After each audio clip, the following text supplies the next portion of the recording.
Well, my name is Dr. Eric Mutai, the Governor Kericho and the Chair Committee of Education in COG. It's imperative to note that at the advent of devolution, county governments didn't have any formal structures in terms of learning and even in terms of physical infrastructure and even the teachers that were serving at the ECDE. Tremendous progress has been made then by many counties in terms of building infrastructure and in terms of even employing qualified teachers to handle our children in the ECDE, recognizing that this is a devolved function and is very critical in the formation of a child. Well, while there is a conversation that some counties have not been able to implement schemes of service, but it is clear to point out that as the Council of Governors, we have a schemes of service that guides uniform payment across the counties. In this situation, some counties have been able to implement to totality. An example is Kericho County, Makueni, and other counties have done so successfully.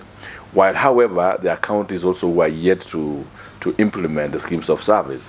There are varied reasons towards this, which includes the budget size.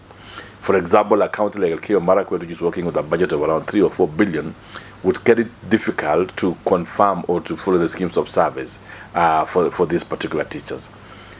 Secondly, when at the advent of devolution, the ECDE was not costed.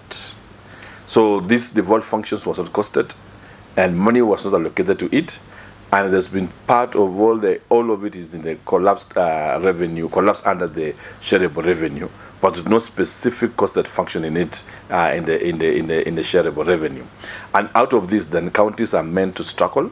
They look for resources from other sources to try as much as, and fix even other areas, try as much as possible to do this. So we are encouraged that quite a number of counties have been able to implement, and I know in due course of time, and we have impressed other counties to be able to also implement the schemes of service in totality. Well, it's good to know that many times it is quick to point fingers at the governors that they have not been able to allocate resources. But the truth of the matter, in the 47 counties today, before devolution happened, children were learning under the shade. When you look into it today, almost every county have now formal learning structures which involve intense resources. And not just that, we have seen counties that have purchased, I saw Narok County for the other day with Ntutu, providing learning materials for the children, which involves very comfortable learning chairs and tables for the purpose of learning. Other counties, for example, have even moved ahead. I know, for example, Bomet have been able to have a program of feeding their children. You know, they provide milk to the children, and I know county like Bungoma is feeding their children with very high nutritious porridge.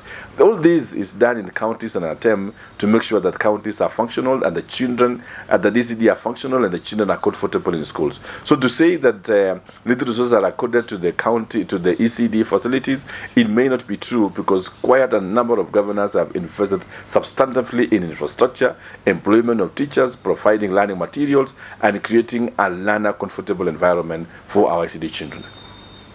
Very interesting. I had that debate that there were debates that ECDE was supposed to be moved to the national government. But let me ask you again today, the struggles in the GSSS movement, you know, it speaks volume to the inability of even national government to be able to handle even GSS program itself.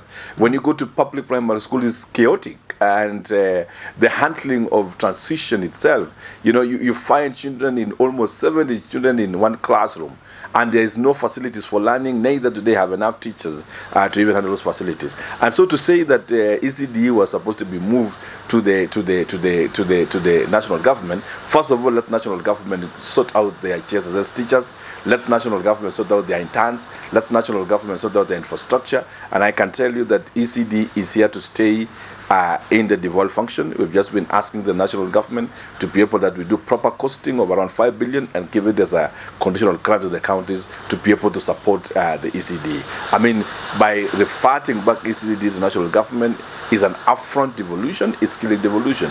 Yes, there may be some teething challenges, but you cannot throw out the baby and the bath. I have no comment absolutely, because what's the measurement of measuring quality of people and their education? Because if we say that many people have are questionable in the quality of education, then probably you are challenging the whole process of the Kenyan education system. We know that across board in the world, the Kenyan education system is respected. And when you go anywhere in Commonwealth countries, the Kenyan education system is respected. Kenya has been top in terms of providing quality education. And so to say that there are people, or many people, and even the choice of word many, depends that quite maybe 80% of people do not have quality education is actually something that I can't commend, because that is really arbitrary. We don't know who did that research. Perhaps we need to be given the figures on who did that research, what was the sample size, how did they arrive at it, was it in Kenya or it was somewhere. I mean, that one, is something I can't even respond to. Yeah. Mistreated is relative, in the sense that, like I indicated, that they acquired a number of counties that has transitioned their teachers on permanent and pensionable basis. I give you a good example of Kericho, where our lowest ECDE teacher is earning 25,000, while the highest of the degree is earning 43,000. In all comparative study, our certificate ECDE teacher cannot even be compared to the graduate intern employed by the national government. A graduate intern is earning 15,000, while our certificate teacher in Kericho County is earning 25,000. These also are replica to many other counties. And I know that counties now are pushing their own source revenue to go up, and we agree that we push our own source revenue to go up so that we are also able, for those counties that have not transitioned their teachers to permanent pensionable terms, to do so. And fairly enough, I think there is a great progress in there. We will not receive my cases of mistreatment like in the past, but I think we have recognized that ECDE is a very critical role, and the fetuses that is developed in the county's loss formation of the child, and handling also matters of our youth. And basically, the counties are on top of it, and I believe we are doing a good job. We may not be 100%, we could be 80%, but remember, that's also a work in progress. 10 years down the line is a work in progress.